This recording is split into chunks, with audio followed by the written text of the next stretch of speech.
welcome all three of you. Shall we start out with Nina Teng, VP of Public Affairs Grab. Can you tell us a bit about your company? And you have a presentation for us today, do you? Okay, sure. Go ahead. Hello, good afternoon, ladies and gentlemen. Sawadee it's a pleasure to be here on behalf of Grab. We were formerly known as Grab Taxi, but we recently rebranded our name to Grab. So what I'm presenting today is how we are reconstructing. We don't like to say disrupt. We are reconstructing the Thai taxi industry, and now we've ventured beyond taxis to now any transport of people and goods. But we want to share what many people don't know. It's our vision. We have a very strong social mission to not only transform transport in Thailand, but also the lives of our drivers and our passengers. Grab was started a few years ago, in 2011, by my classmates. They were studying at Harvard Business School. It was Anthony Tan and Hui Ling Tan. They're both from Malaysia. I was their classmate studying government. And when they created the idea, they actually entered it into a business plan competition. They didn't win first place, they won second place. After we all graduated from school in 2011, we came here to Southeast Asia. We were working in Kuala Lumpur, Malaysia at the time.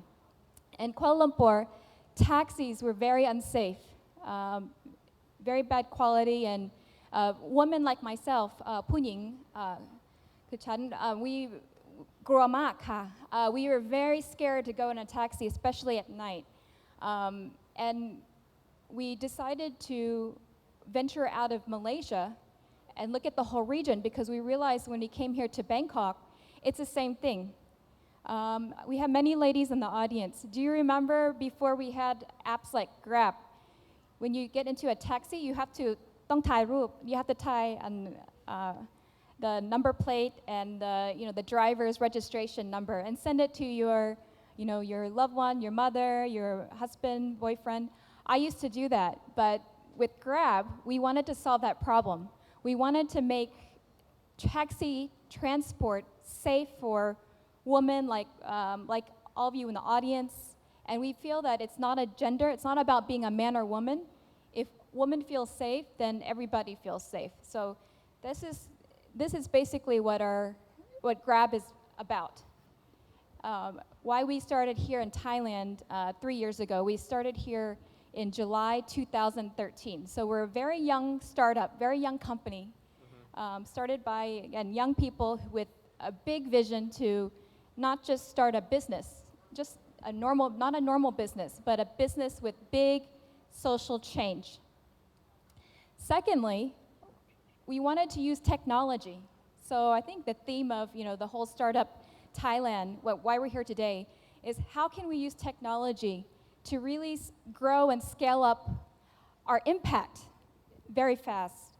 So what we want to do with our technology, with our Grab app, is to help solve the traffic problem that you have here in Bangkok and many other cities around ASEAN.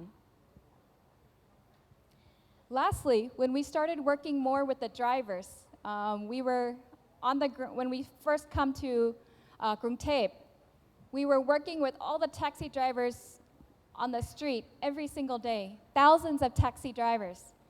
Many taxi drivers มาจากอีสาน so from the Isan region. We realized that Grab is not about just helping passengers get a ride safely. It's also about helping drivers make a better life for themselves. We learned that our drivers, the majority of them, couldn't afford to put food on the table, didn't make enough money to send back to their family in Isan. They're driving fare, what you call fare to fare. If they didn't get enough rides in one day, they don't have enough to eat.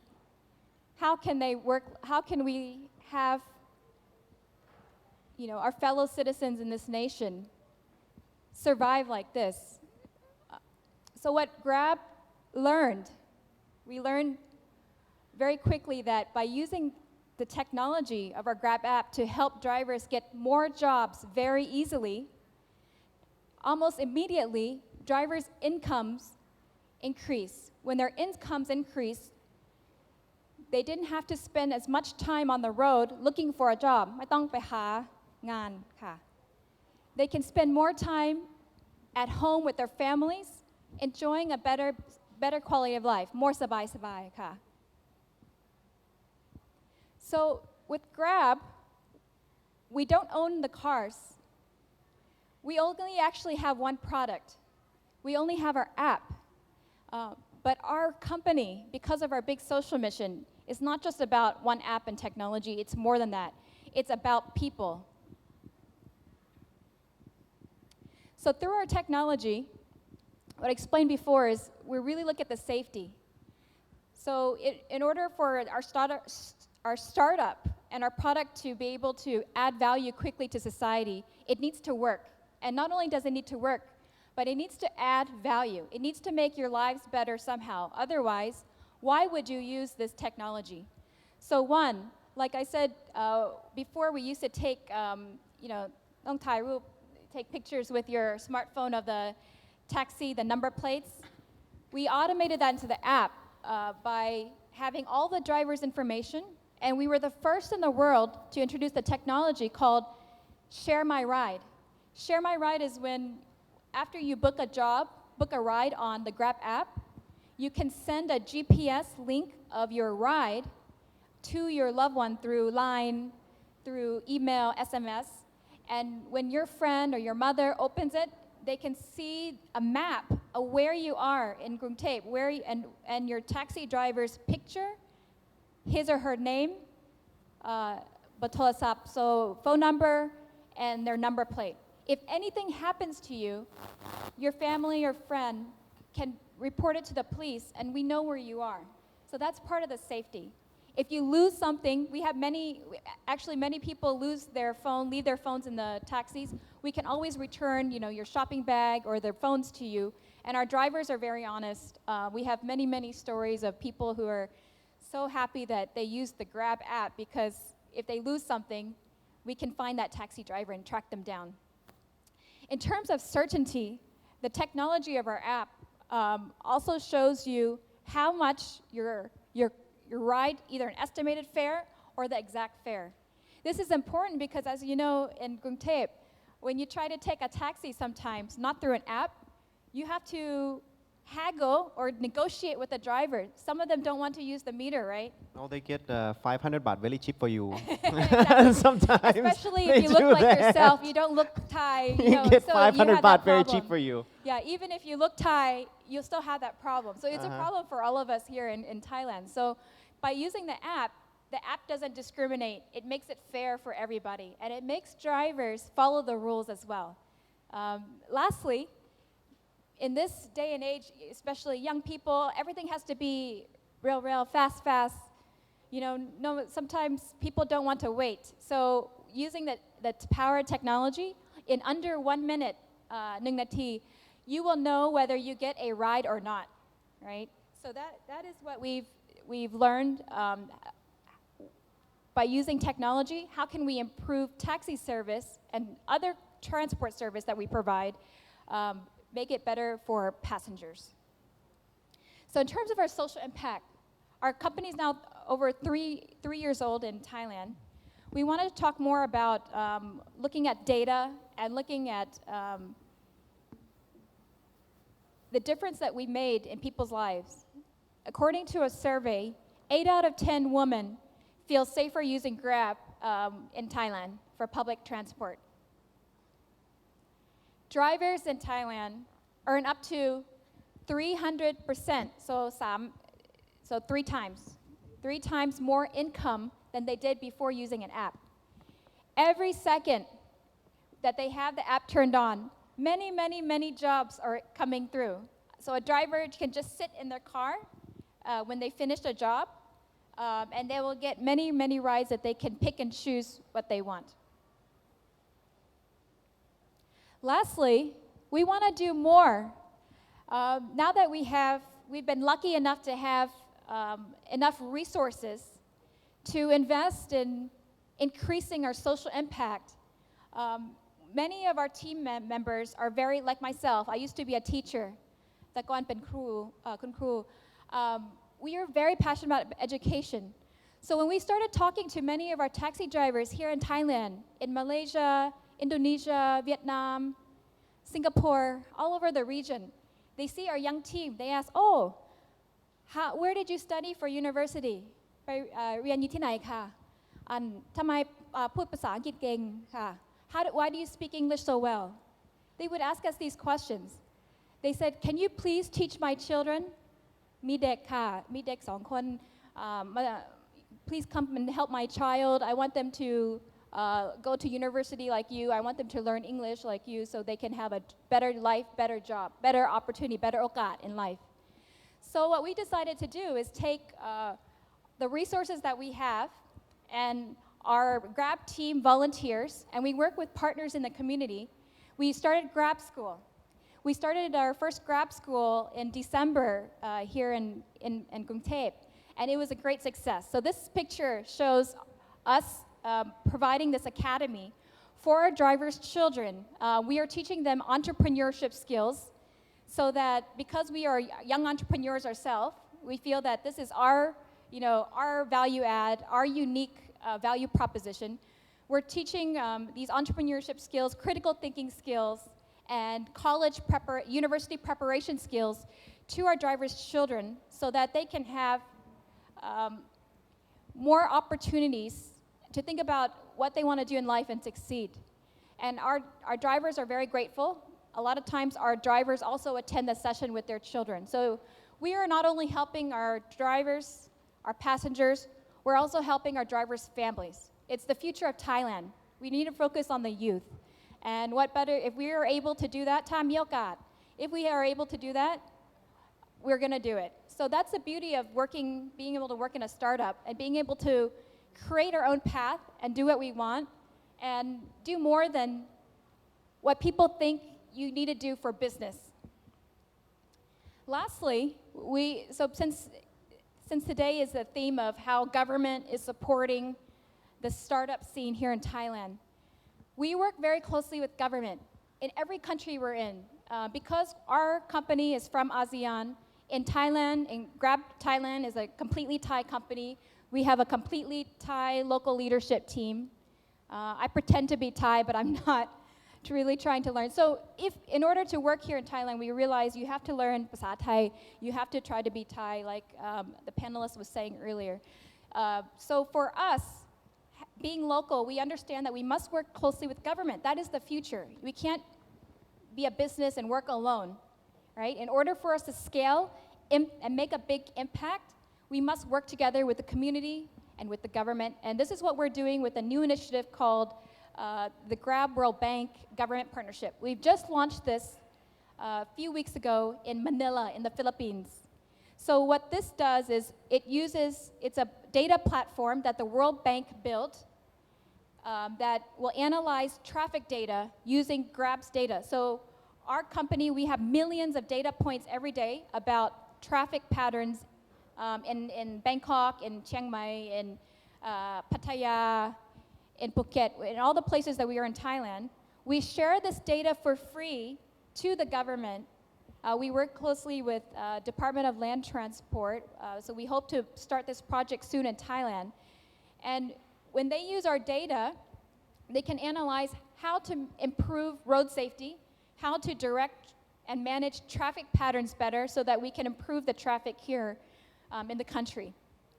So this is an example of how we're using our data, our technology, to also help governments in an equal partnership improve society as a whole. So in terms of our impact, going back to the business, we decided to take a chance on doing this social model as a business. When we first started, people think, how can this work? There's enough challenge in just running a business without having to worry about the social part. But we believe we can do both, and we hope that we are showing that we can. Here's our business numbers. So to date, across the region in Grab, we have almost 300,000 drivers on our platform. So imagine for an initiative like Grab School, when we're teaching our drivers' children, we can really reach a lot of people. We're in 6 countries now. So Thailand, Vietnam, Malaysia, Indonesia, Philippines, and Singapore. And we're in 30 cities, 4 cities here in Thailand. And we have over 15 million downloads to date. And this grows very fast every day because of how fast technology can scale. Thank you for listening to our story of how at Grab, we're trying to change lives one ride at a time. Awesome presentation. Who here used Grab? Who here uses Grab? Almost half. Really? Not more? I use Grab. It's awesome. I use Grab Bike. I use Grab Car Eco. I use Grab Car Premium. And I also use Grab Car Taxi. And for those of you who do not use it yet, taxi drivers follow the GPS to your location. You don't need to call the taxis. It's practically guaranteed that you'll get a taxi to your place right away. So thank you so much. Thank you, Ka. So next up, we have Gail Yarden. I'm pronouncing it correctly, Yes, right? yes. Okay, Gail Yarden, Managing Director, Netafim, Southeast Asia. You have a presentation for us too, right? No, I don't have a presentation actually. I actually want to start with the lady here with Grab Taxi because I'm originally from Israel, same as Barak, who was here a few hours ago. And in Israel, we have Get Taxi, not Grab Taxi yet. And I remember that I went back a few years ago and I was asking my friend to have a taxi. He said, you don't have a Get Taxi? They actually looked down at me that I don't have a Get Taxi. And then in Get Taxi, they also rate the driver. So I had the opportunity to drive with driver number 1 of Get Taxi, and I took a picture and I said to all my friends. But I think also what's interesting about Grab Taxi that is related to the agriculture sector, where I come from, is that this is actually a solution. It's not only a technology, because all the technology was already there. They just took it and packaged it and find the right solution for the market. And in the agriculture sector, it's a very, very conservative sector. You can see farmers, especially in Asia, when it's a smallholder market, growing the same crop that the father and grandfather and great-grandfather was growing, and they continue to do the same practice and using the same solutions. So it's a very challenging market. In Israel, basically, the innovation started because we call necessity is the mother of all innovation. And when Israel was established, we didn't have a lot of resources, lack of water, lack of energy, and we couldn't do without innovation. And I think later on it's become part of our culture and part of our DNA. And at some point, the government was also involved and was financing new technology, also in the agriculture sector, so the government was helping a lot. And later on also, I think we had a lot of success stories, and the moment people see success stories, they start to believe they can do it, and they can succeed. And if you can take Waze, for example, but you can even take WhatsApp that was invented by Israeli guys that sold it to Facebook. So people start to believe, okay, even if we are young people that's sitting in a small room in the backyard, we can still make it and make a $1 billion exit. So I think this is the story in Israel. Today in the agriculture sector, Israel is very small, so we have scarcity of land and labor is very expensive. So we actually moved from a production side that was a big part of our GDP to actually providing more technology. So it started in defense, and then later on it's also, we have a lot of high-tech business and also in the agriculture business. So now the focus is more about providing technologies and solutions in the agriculture market in Israel. The government is involved, and there's a lot of what we call the greenhouses funds that funds a new startup. It means that startups put their equity, but also the government is also putting some equity in order to support those the startups. And also the market is very small, so all the initiatives and all the startups have to go outside. If we take the agriculture sector, for example, if grab a taxi, you can easily show to someone what's the benefits, right? In the agriculture market, you need to show to the farmer that it's a win-win solution, and it can take you sometimes 1 year. and you will show to the farmers in Suphanburi that it works. You go to Kanchanaburi, it will tell you, oh, but this is a different province, different climate, we have different soil, different crop. So the processes are much longer in agriculture, and I think people that are getting into this sector need to understand that, and they need to work very closely with the farmer to show success stories. And I think also that Southeast Asia has a lot of potential because the agriculture market is, I think, 70% of population in Southeast Asia are actually dealing in the farming industry. But if you are a startup or you are trying to develop new technology or new solution, I think the main idea is to think what is your business model. Because there's, in my opinion, two business models. This market is actually, in a way, controlled by giants. You have the crop protection, you have the fertilizer, seed, you have a processing company.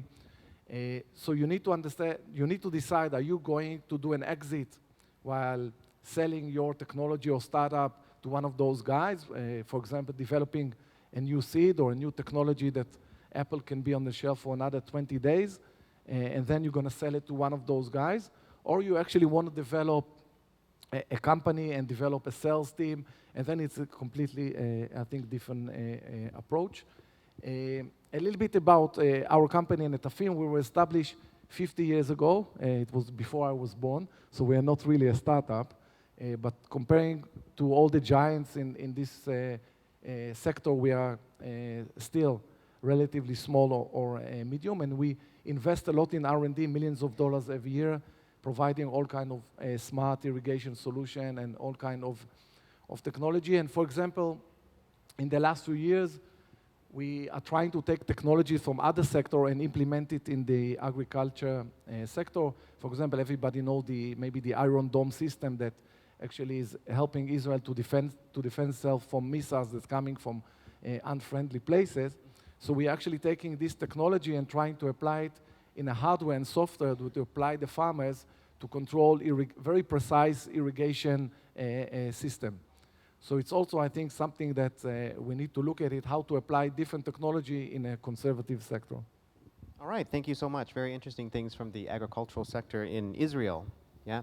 Okay, so next up we have Mr. Thana Tian Achiriya, who is the CEO for Digital Ventures Limited. Please. Okay, where should I start? Grab company is very young company. We are a lot younger. We are like 2 months old company, and we didn't even have office. So wow. Okay. so we are seeking for the office. We should probably June we will have office. But the interesting thing of when you call innovation, right? We actually subsidiary of SCB, the Siam Commercial Bank, which is giant company, look traditional, and everyone want to disrupt the bank. So I took this job just a few months ago with one thing that I like about this concept. I call this innovation in itself of the bank, because bank SCB actually one of the most profitable company in Thailand, like 50 billion baht profit. But they have the feeling of humbleness, I can say that. They feel that, of course, they're about to be disrupted, is one thing. And secondly, I think for example, SCB in profit is huge, but in terms of digital subscriber, Grab have 15 million, right? SCB have only 2 million, so we are so small compared to Line, compared to Grab, compared to so many startup. We are small. Wong Nai, for example. So first, they acknowledge that, and secondly, if they try to do something in the bank, the culture of the banking is that, for example, when the main business of bank is lending, right, loan. So the lending business is that you can lend successful company for maybe 1,000 companies, nobody's praise you. But if you did one mistake, everything you're so bad, you get fired or you get audited. So mean that the bank is coming from the angle of you are guilty until you proven you are not guilty. So, but in the startup world, you have to do it first, and then it's post-audit thing. So, the way bank thinks that, okay, let's set up a company. We know we are humble we are so small in this area, and we cannot do it ourselves. So they want to set up a company that trying to survival mode is one thing, and also trying to learn, trying to be part of the fast changing fintech, so-called. So this company was set up with, of course, the bank, the private sector bank, they have money, so they put quite a substantial amount to set up a VC. Part of our job is to set up a fund that invests in what we think. Of course, we hope to find a Grab taxi in banking. That would be very nice for us. But I think now, from year to year, is changed. In the past, is this disruption business is the main thing. But I think recently half of the deal or half of the staff is actually collaboration. A lot of ideas actually they have to work with bank and bank have to work with them to be able to success. For example, so one thing is fun, and we also trying to set up our own lab, trying to do something that probably will do it on our own, maybe create our own startup. And thirdly, part of the government team also that we probably will be a lot more active in incubating or even accelerating the Thai startup, which is we think is part of our duty. And out of the whole thing, if we can learn and invest and also grow our own startup and also test our own lab. So that's what this company is about to be set up. And the bank is very generous, I would say. That's why I take this job. They will not involve in any kind of activity. They just sit on the board. They let us run freely, and they accept that we will fail most of the case. That was the mandate. So I think the company will be ready in maybe a month or so to be a lot more active in investment side, and also we'll start to do some of the incubating activities very soon. So hopefully we will meet a lot of you here in different relationships. Sometimes we be investors, sometimes you will be part of our or maybe partners in doing business, for example. So okay, thank you very much. This is just a question. Innovation in banking, do you have anything to do with the chip and PIN that is gonna be in Thailand soon? Do you have anything to do with that? No, not Oh yet, no, not okay. yet. Okay, We never didn't mind. have Never office mind yet, then. That's but just will a be. personal question for me. This is all for three of you now. Can you tell us about your vision in changing the traditional startup sector? I mean, giving, I think, more inspiration for startups in Thailand as startups yourselves and having successful ventures such as Grab Taxi, very successful, and I use it quite often. Do you have any suggestions for other people who are starting out in Thailand? What suggestions would you have them do? Yeah, so our suggestion is that it's possible to have a very strong social mission and at the same time achieve your business targets and business goals. Because in Thailand, there's a lot of socioeconomic needs in the country. There's a lot of people whose lives we can improve, not just in Thailand, but throughout ASEAN. So I think being uniquely from ASEAN, I think it's our duty, if we are able to if you're able to think of a successful business idea, just ensure that in some way it's going to improve and change lives in society. Mr. Gail Yarden?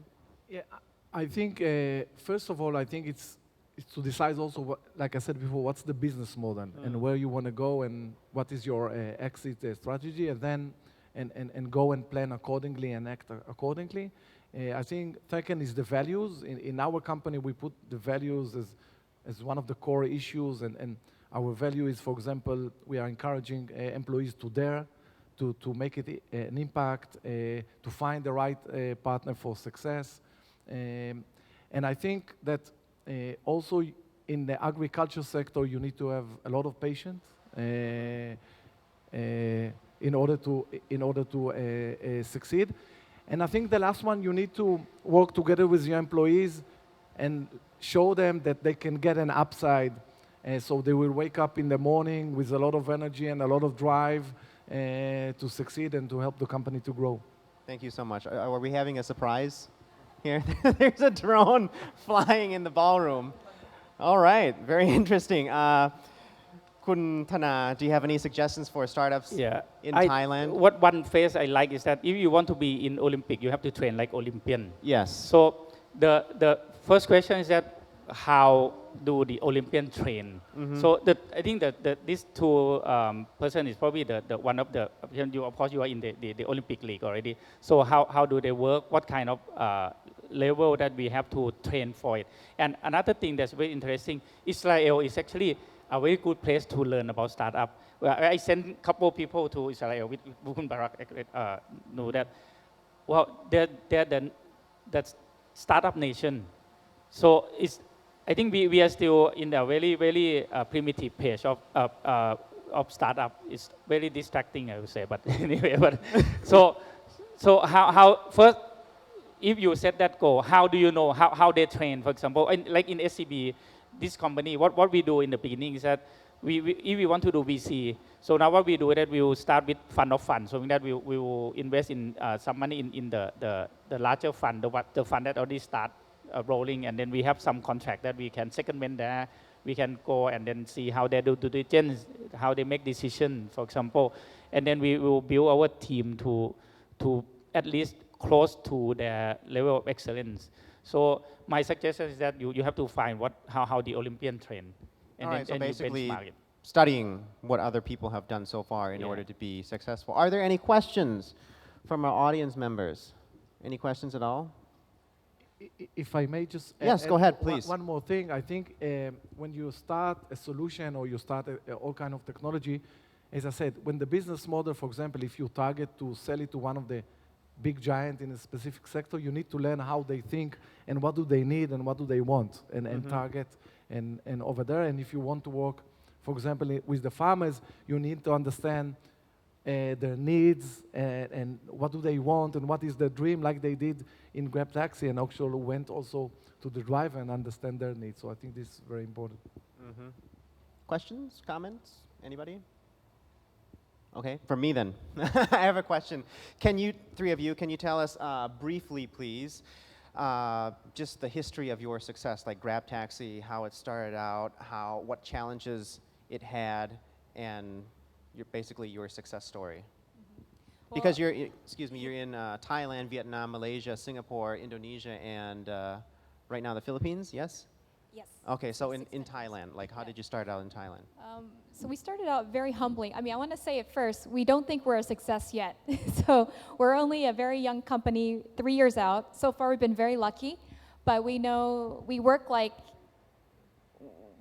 we are not successful yet, and there's so much to do because there's so much that we have yet to do. We want to affect the lives of 620 million people.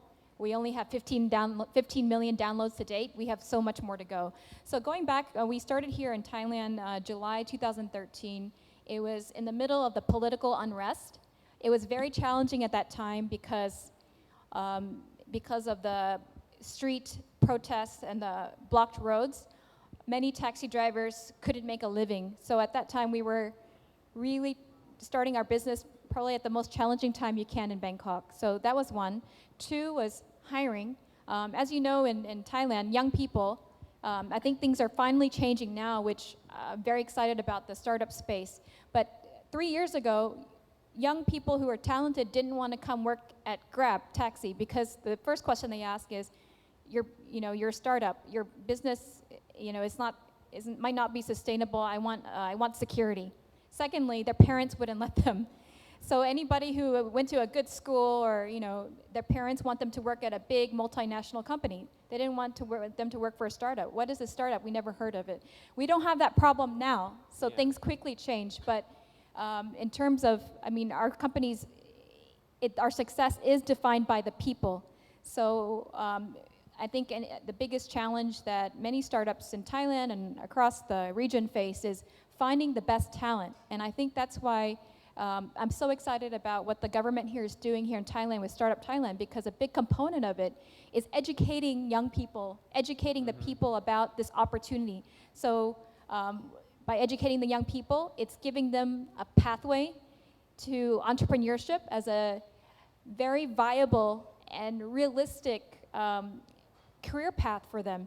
So just like what we're trying to do with Grab School with our drivers' children. Secondly, by educating the whole nation about startups, we're introducing this new idea so that hopefully people are very comfortable with the idea, so that It's not like what we faced 3 years ago when people said, you work for a startup. They just ran away.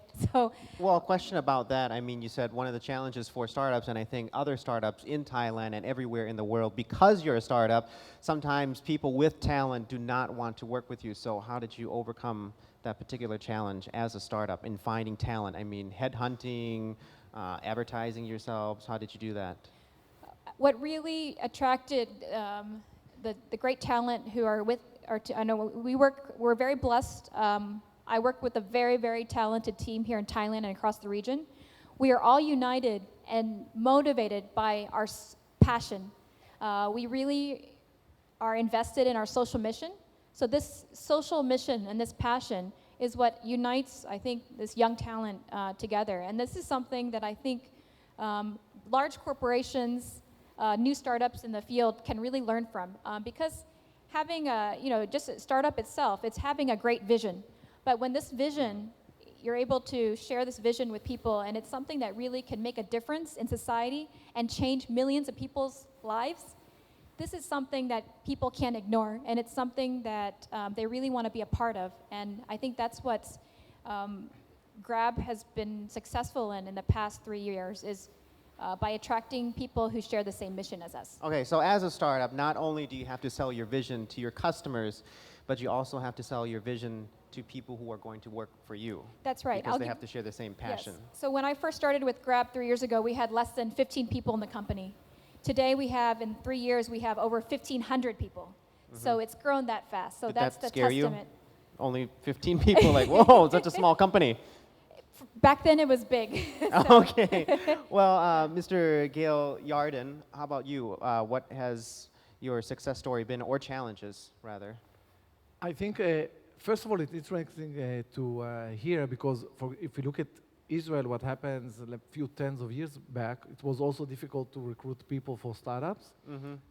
But I think today people want to work at startups and don't work in global companies because of the success stories that we have. People see that they can become millionaires and billionaires overnight from startups, so they prefer that and instead of working 20 years for global companies. Actually, our story started 50 years ago. It's a very interesting story.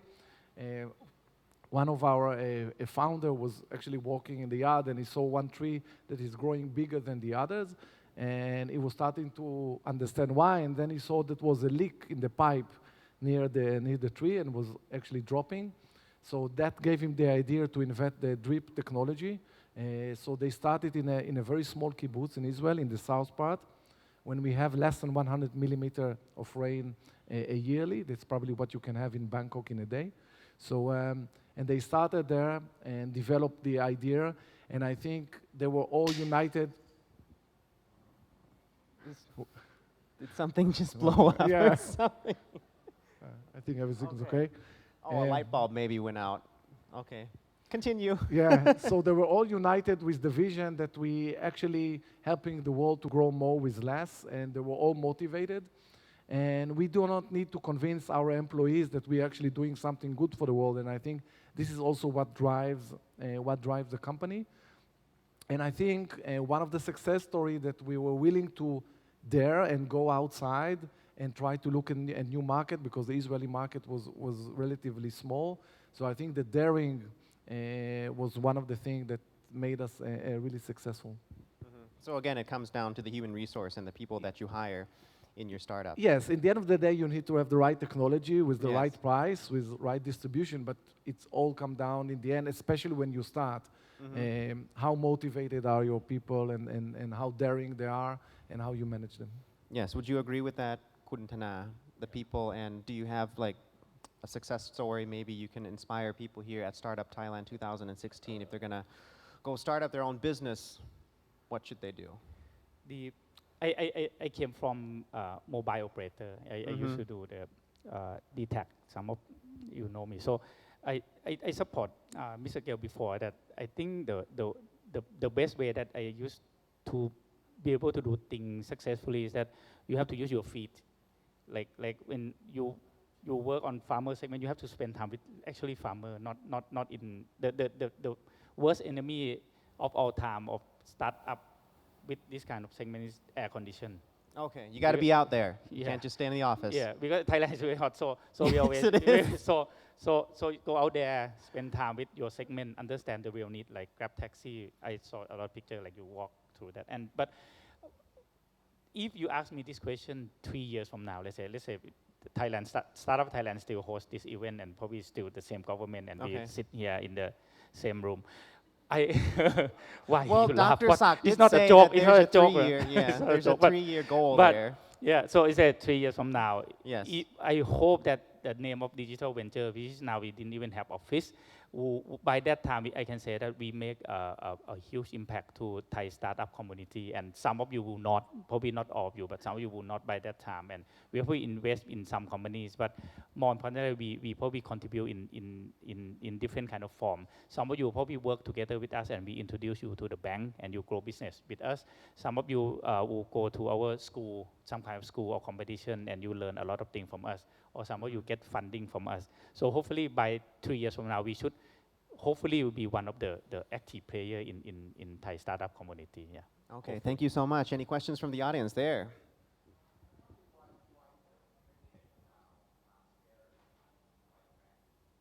Why? Sorry, it's scary. The whole thing about the wave of fintech and why is it that the bank are so concerned and about them and can you share some of the perspective on the opportunities in the fintech Actually, area? it's very funny thing when you think about it. Fintech, actually, the word of fintech. Last year, I have no clue about fintech at all. I was a bank SCB advisor, and then we talk about all the technology, and then the word of fintech getting being like was talked in Davos early this year, and the bank, the scale of the bank around the world is the more money they put into fintech, and it will actually accelerate fintech to come back and become faster. So actually, probably the fear of the bank itself actually make fintech move very fast. But I read the recent study, like I said, that now around half of the fintech is, of course, for disruption. That's what the bank afraid, because it's a lot of inefficiency in banking system. For example, like when you transfer money across the board, it still take time and not very efficient. So the concept of blockchain coming and probably will cheaper, faster, better.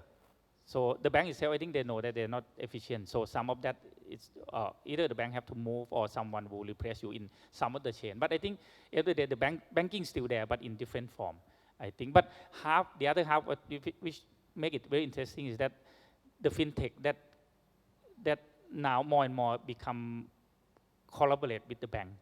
So a lot of idea that they need bank and bank need them. So that the other half is a lot more interesting for us itself. So I think what they're afraid is that because they don't know what it is itself. But I am very happy that I work for SCB and they admit the most important knowledge of SCB now is that they know what they don't know. So they know what they don't know. So meaning that they allow this part of digital ventures to explore and see. It can hurt the bank, or it may just be a small glitch, like just a small startup, and then have very little impact. We don't know yet. So, but they know what they don't know. So this is our experimental project, let's say. And hopefully, but once I start working in this field, I saw a lot of collaboration. And startup need us, and we need startup to make the banking system a lot more efficient, I think. Yeah, the bank. So now it's inefficient, that the bank afraid of themselves of being inefficient. Yeah, that's true. And banking is very heavily regulated. Insurance is even a lot more regulated. So one of the survey of the whole fintech around the world, the top concern and the top constraint is actually regulator and regulation. Yeah. So But having said that, Bank of Thailand and SCC is very active on in this area. And I think they have booth here, they sit in conference, they host some of the event, and I even went to speak for them. So I think we all don't know what's going to happen, I would say that. But I would say if any disruption come for Thai bank, for this moment will come from abroad. Something like blockchain that will have a big impact in terms of a lot of transaction that the bank do across the board. All right, thank you so much for that insight.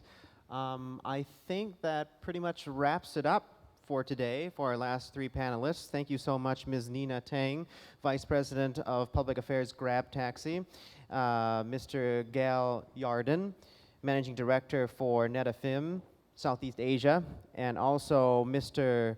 Thana Tian Acharya, CEO Digital Ventures Limited. Thank you, you three, so much for coming today and being our panelists. Very good insights on the businesses that you had to present. Thank you so much. And of course, photo opportunity.